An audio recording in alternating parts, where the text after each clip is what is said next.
ప్రభుజీ మనం ఇవి ఆచరించాలి అని అంటే తెలుసుకోవాలి, తెలుసుకున్నవి ఆచరణలో పెట్టాలి అని అంటే మనం నిత్యం అంటే పొద్దున్న లేచిన దగ్గర నుంచి భగవంతుని స్మరణలో ఉండాలా? అసలు ఎవరిని స్మరించుకోవాలి, ఏ రకంగా స్టార్ట్ చేయాలి డే అనేది? చూడండి, ఒక రోజు మనకు వచ్చింది అంటే అది భగవంతుడి యొక్క కృప వల్లే కదండి. అవును. ఈరోజు మనకి ఈ జన్మ వచ్చింది అని అంటే స్వామిని స్మరించాలి. హరి హరి హరి హరి అని అంటాం మనం, హరి అష్టకము అని అంటాం అనమాట. హరినామస్మరణతో ప్రారంభం చేయాలి రోజు అని చెప్తారు. భగవంతుడికి, మన ఆచార్యులకి, గురువులకి అందరికీ ఒకసారి నమస్కారం చేసుకోవాలి. పృథ్వీని నమస్కరించాలి, ఎందుకంటే ఆవిడ మన జనని. కానీ ఆవిడ మనల్ని భరిస్తుంది కదండి. మనం ప్రతిరోజు అడుగు పెడుతూ ఉంటాం పృథ్వీ పైన, వివిధ రకములైన కృత్యములు చేస్తూ ఉంటాం అనమాట. కాబట్టి ఫస్ట్ లేవంగానే, ఎంతమందికి అలవాటు ఉందో లేదో తెలియదు కానీ ఫస్ట్ లేవంగానే భూమాతను స్మృశించాలి. శ్లోకములు ఉన్నాయండి, శ్లోకములు నేర్చుకోగలిగితే నేర్చుకోండి. కానీ ఆ భావన, అమ్మా నీ పైన అడుగు పెడుతున్నాను కదా, మమ్మల్ని క్షమించు, మమ్మల్ని రక్షించు అనే ఒక భావనతో మనము నేలని స్పృశించి నమస్కరించుకోగలిగితే అది చాలా అద్భుతమైన విషయం అనమాట. దాని తర్వాత మనం భగవంతుని స్మరించి పృథ్వీని స్పృశించి నమస్కరించుకొని మన గురువులకి, ఆచార్యులకి నమస్కారం చేసుకొని, మీకు ఒక విషయం చెప్తాను. అన్నిటికంటే ముందు 2 అక్షరాలతో ప్రారంభమయ్యేది రోజు పూర్వకాలంలో, హరి అని. ఇప్పుడు కూడా 2 అక్షరాలతో ప్రారంభం అవుతుంది, కాఫీ అని. కరెక్ట్. కాఫీ అనకుండా పక్కన పెట్టి హరి అనటంలో నిద్ర లేవాలి. ఓకే. నిద్ర లేసిన వెంటనే స్నానం ఆచరించాలి. మీకు ఒక విషయం తెలుసునండి, స్నానం అనేది సనాతన ధర్మంలో చాలా ముఖ్యమైన విషయం. మనము చాలామందికి అర్థం కాదండి, స్నానం లేకుండానే రోజును ప్రారంభం చేసేయటము, వంటింట్లోకి వెళ్ళిపోవటము, తర్వాత టిఫిన్ చేసేయటము, ఇలాంటివన్నీ చేస్తూ ఉంటారు. చాలా పెద్ద తప్పది. మనం ప్రొద్దున లేవంగానే భగవంతుని స్మరించుకొని ముందు చేయవలసింది స్నానము. స్నానంలో కూడా గంగే చ యమునే చైవ గోదావరి సరస్వతి నర్మదే సింధు కావేరి జలేస్మిన్ సన్నిధిం కురు, అన్ని నదులను కూడా గంగా జలమును, యమునా జలమును మనం స్మరించుకొని స్నానం ఆచరించాలి. మీకు ఇంకొక విషయం చెప్తాను, చాలామందికి తెలియని విషయం. మన ధర్మం మనకి చెప్తుంది, స్నానం ఆచరించేటప్పుడు వస్త్రం లేకుండా స్నానం ఆచరించకూడదు. మనము ఒక బట్ట కట్టుకొని స్నానం చేయాలి. అది ఆ నీటికి, ఆ దేవతకి మనం ఇచ్చే గౌరవం అన్నమాట. ఓకే. కాబట్టి స్నానం ఆచరించేటప్పుడు అపవిత్ర పవిత్రోవ సర్వావస్థాన్ గతోపివ యత్స్మరేత్ పుండరీకాక్షం సబాహ్యాభ్యంతర శుచి. పుండరీకాక్ష పుండరీకాక్ష పుండరీకాక్షాయ నమః. శ్రీ విష్ణు శ్రీ విష్ణు శ్రీ విష్ణు భగవన్నామ. ప్రొద్దున లేచినప్పటి నుంచి భగవన్న, స్నానం ఆచరించేటప్పుడు భగవన్నాం, భగవంతుడి ముందుకెళ్ళి భగవన్న, రోజంతా భగవన్నాం. ఎంత మనము భగవంతుడి యొక్క నామంతో మనము కనెక్షన్లో ఉన్నామనుకోండి, అంత మనకి స్పిరిచువల్ ఎనర్జీతో మనం రీఛార్జ్ అయిపోతాం అనమాట. మనకు ఆ స్ట్రెంగ్త్ వస్తుంది. మన రోజులో ఉండే ఆ ఒడిదుడుకులు అన్నీ ఉంటాయి కదండి, వాటన్నిటిని ఎదుర్కొనే ఒక శక్తి మనకి భగవన్నామస్మరణతో వస్తుందన్నమాట. కాబట్టి ప్రొద్దున లేచాక హరినామస్మరణ, దాని తర్వాత చక్కగా మనం చేయవలసినది స్నానం, దాని తర్వాత భగవద్ ఆరాధన. ఇవి చేసేసుకున్నాం అనుకోండి, మనం ప్రొద్దున లేవంగానే ఫోన్కి ఛార్జింగ్ పెట్టేస్తాం కదా, అలా మన శరీరం ఛార్జ్ అయిపోతుంది ఇవి చేసేసుకున్న. దాని తర్వాత రోజులో ఉండే మన కార్యక్రమాలన్నీ కూడా మనం చేసుకుంటూ ఉండొచ్చు అనమాట. ఓకే.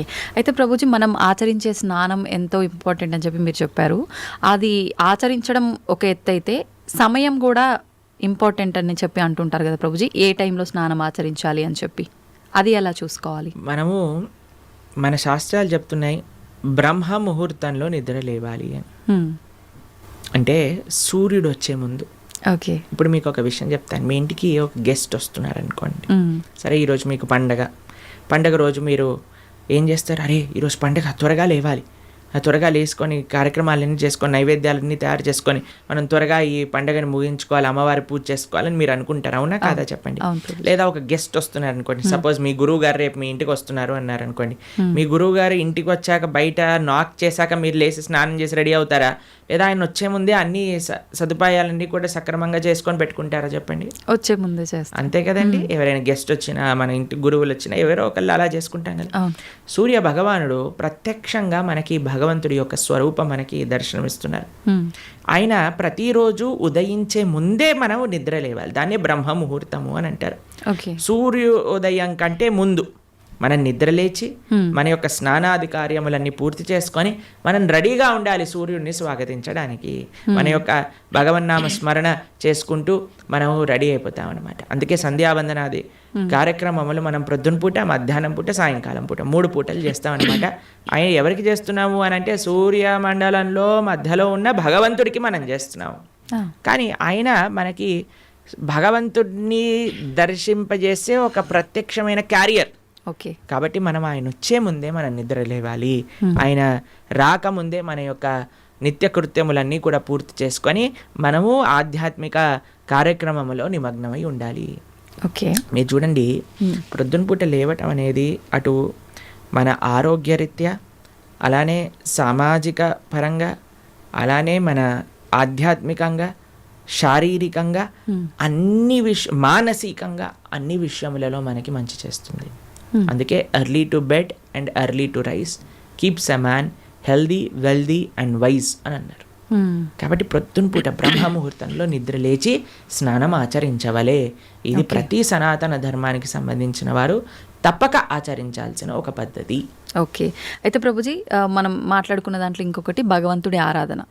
చాలా వరకు అంటే ఇంట్లో మగవారు పూజ చేస్తేనే మంచి ఫలితం పొందుతారు అని చెప్పి ఈ మధ్య కాలంలో చెప్తున్నారు. కానీ ఎక్కువగా ఆడవాళ్ళే పూజ చేస్తుంటారు. అసలు నిజంగా ఆడవాళ్ళే పూజ చేయాలా, మగవారు చేయొచ్చా? అసలు మగవారు చేయాల్సిన కార్యక్రమాలు ఏంటి ఆధ్యాత్మిక పరంగా?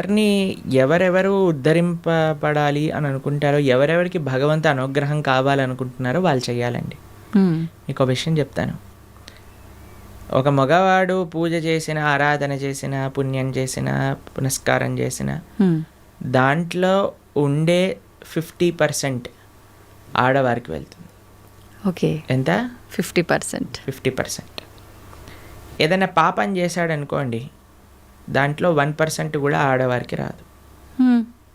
అదెలా ప్రభుజీ? మరి పుణ్యం అయితే పుణ్యం 50% వెళ్తుంది, పాపంలో వెళ్ళదు. ఓకే, స్త్రీ చేసిందనుకోండి పుణ్యం 1% హస్బెండ్కి రాదు, 100% ఆవిడ దగ్గరే ఉంటుంది. స్త్రీ ఏదైనా పాపం చేసిందనుకోండి, దాంట్లో 50% హస్బెండ్కి వెళ్తుంది. ఇది ఒక బంపర్ ఆఫర్ అనమాట, మన శాస్త్రాలు ఇచ్చింది. బాగుందా మీకు? బాగా అనిపిస్తున్నట్టుంది మీకు. శిల్ ప్రభుపాదుల వారు ఒక దగ్గర ప్రస్తావన చేస్తారు, everybody has to fly their own plane అంటారు. మనకి అంబరీష మహారాజు గారి వృత్తాంతంలో వస్తుంది. అయినా ప్రొద్దున లేవంగానే నిరంతరము కూడా భగవంతుడి యొక్క ఆరాధనలో, ఆయన చేతులన్నీ కూడా భగవంతుడి యొక్క పూజలో, పాదాలు భగవంతుడి యొక్క ఆలయ ప్రదక్షిణలో, మనసు భగవంతుని చింతించటం. సవై మన కృష్ణ పదార విందయో వాచాంసి వైకుంఠ గుణానువర్ణనే కరే హరేర్మందిరమార్జనాదిషు అని ఆయన యొక్క దినచర్య మొత్తం చెప్తారనమాట. ఇక్కడ వారి భార్య ఆరాధనకి నీళ్లు తెచ్చి తేవడానికి హెల్ప్ చేసినా సరే ఆయన అనేవారట, నా పూజ నేను చేసుకుంటాను, మళ్ళీ నీ పూజ నువ్వు చేసుకో. ఆయన అన్ని సదుపాయాలు సమకూర్చుకొని, ఎందుకంటే చూడండి, భగవంతుడితో మనకుండే రిలేషన్షిప్ ఎక్స్ట్రీమ్లీ పర్సనల్ అండి. స్వామి మన తండ్రి, స్వామి మన తల్లి. ఇప్పుడు చూడండి, మీకు ఒక విషయం చెప్తాను. మన ఇంట్లో ఎవరిదైనా పుట్టినరోజు ఉందనుకోండి, మనం ఏం చేస్తాం? ఒకసారి మాకు ఈ సంఘటన ఎదురైందనమాట. నేను మా తమ్ముడు కలిసి మా అమ్మగారికి గిఫ్ట్ ఇవ్వాలి అంటే, మా తమ్ముడు అన్నారు, నువ్వు నీ గిఫ్ట్ ఇవ్వు, నేను నా గిఫ్ట్ ఇస్తాను. ఎందుకంటే అమ్మకి నీ గిఫ్ట్ వేరే, నా గిఫ్ట్ వేరే. ఎందుకంటే మన ఇద్దరికి అమ్మ కదా. కాబట్టి అమ్మతో నాకుండే రిలేషన్షిప్ ఒకటి, మా తమ్ముడికి ఉండే రిలేషన్షిప్ ఒకటి, అంతేనా? అయితే మేమిద్దరం అనుకున్నాం, సరే నేను నాకు తోచింది, నాకు ఇష్టం ఉన్నట్టుగా నేను చాలా బాగా పెయింటింగ్ చేసేవాడిని అనమాట, డ్రాయింగ్ చేసేవాళ్ళం అనమాట. అయితే నేను ఇచ్చేస్తాను, నేను ఏదో ఒకటి స్కెచ్ చేసిస్తాను అంటే, మా తమ్ముడు అన్నాడు, నేను ఏదో ఒకటి తయారు చేస్తాను, ఏదో ఒక బొమ్మ లాంటిది ఏదో ఒకటి తయారు చేస్తాను, ఇస్తాము అని ఇద్దరం వేరు వేరు చేసి ఇచ్చామన్నమాట. అంటే ఎందుకు అని అంటే, మనకి మన ప్రేమను వ్యక్తపరచుకునే మార్గం ఒకటి, ఒక ఇంట్రెస్ట్, ఒక టాలెంట్, ఒక way of expressing hour love ఉంటుంది, అంతే కదా. అలానే భగవంతుడితో కూడా ఒక భర్త తన కర్తవ్యం, అరే నేను భగవంతుడి యొక్క మార్గంలో, నాకు భగవంతుడు అవసరము, అందరికీ భగవంతుడు అవసరమే కదండి. ఆయన అందరికీ తండ్రి, తల్లి, పిత, పరమాత్మ అందరికీ ఆయనే.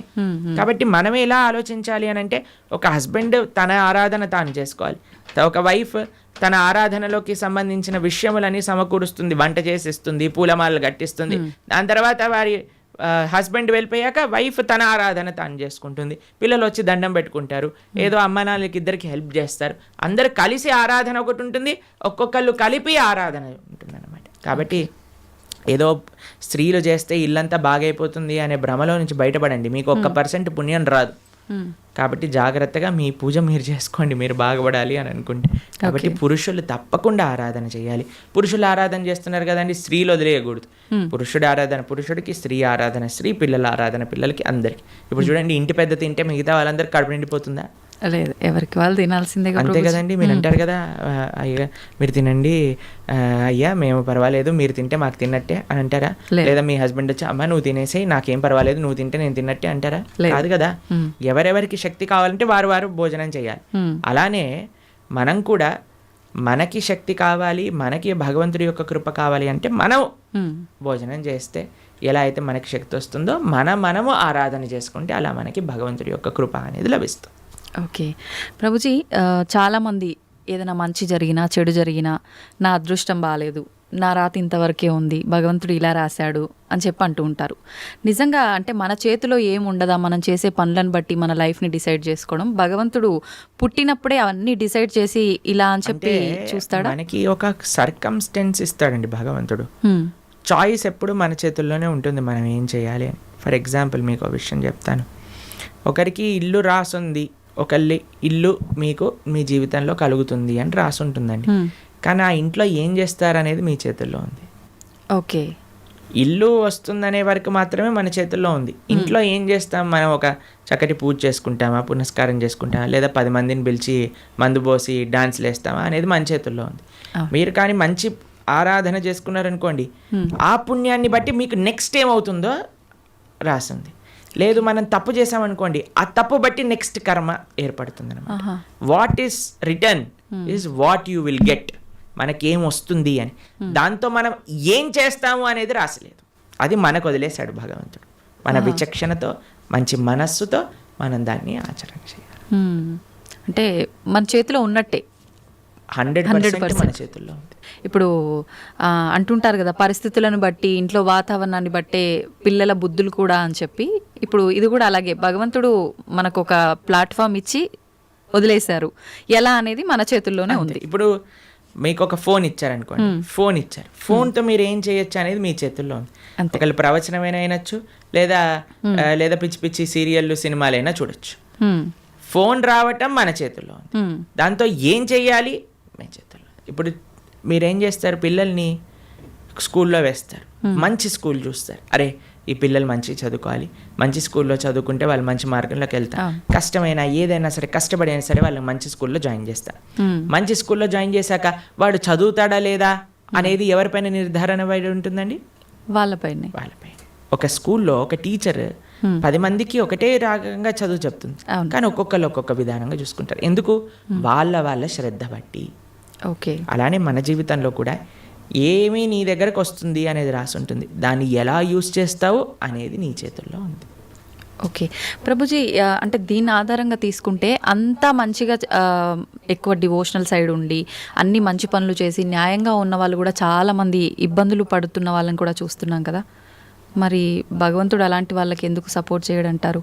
మీకు ఒక విషయం చెప్తాను, చాలా జాగ్రత్తగా ఆలోచించవలసిన విషయం. నిజంగా ధార్మికంగా, నిజంగా ఆధ్యాత్మికంగా ఉంటే వాడెప్పుడు నాకు ఇబ్బంది వచ్చిందని అన్నాడు. మీకు ఒక విషయం చెప్తాను. మా అమ్మమ్మ ఆవిడ పెద్దజీయర్ స్వామి వారి యొక్క శిష్యులు అనమాట. అయితే చాలా వృద్ధురాలు, 85 years దాటిపోయి ఉంటుంది. నడిచేటప్పుడు ఇలా వంగిపోయి నడుస్తారనమాట, మొత్తం ఇలా కిందికే చూస్తారు ఆల్మోస్ట్గా. ఓకే ఓకే, చాలా ఆరోగ్యం అస్సలు బాగుండదన్నమాట. అయితే మాకు ఒకసారి ఫోన్ చేశారు. ఫోన్ చేశాక ఆవిడ రోజు ఒక 6-7 గంటలు భగవన్నామ స్మరణ చేస్తారు. విష్ణు సహస్రనామం రోజు 2 పూటలు చదువుకుంటారు, గీతా పారాయణ చేస్తారు, అన్నీ చేస్తారు. ఒకసారి నాకు ఫోన్ చేశారు, ఆ అమ్మమ్మ యొక్క ఆరోగ్యం అస్సలు బాగాలేదు, ఆ, ఫోన్ చేసి ఆవిడ యొక్క ఆరోగ్యం బాగా అవ్వాలి, భగవంతుడికి ప్రార్థన చేస్తున్నానని చెప్పు అని అన్నారనమాట. హ్మ్, అస్సలు అంటే అస్సలు బాగాలేదండి ఆరోగ్యం అప్పుడు. హ్మ్, మేము ఫోన్ చేసాం. ఫోన్ చేసి మీకోసం ప్రార్థన చేస్తామండి, మీ ఆరోగ్యం బాగా అవ్వాలి అని అంటే ఆవిడ అన్నారు, ఆరోగ్యం కోసం ప్రార్థన చేయాల్సిన అవసరం లేదు, ఈ ఈ ఆరోగ్యంలో తక్కువ ఎక్కువ అవుతూనే ఉంటుంది. హ్మ్, నేను భగవంతుని ఎల్లప్పుడూ గుర్తుపెట్టుకోవాలి, మా ఆచార్యులు చెప్పిన విషయాలన్నీ మాకు గుర్తుండాలి. చనిపోయే చిట్ట చివరి క్షణంలో ఆ స్వామి యొక్క ఆ స్మరణ నాకు రావాలి అని దండం పెట్టుకో, ఆరోగ్యం గురించి దండం పెట్టుకోవాల్సిన అవసరం లేదు అని చెప్పి. హ్మ్.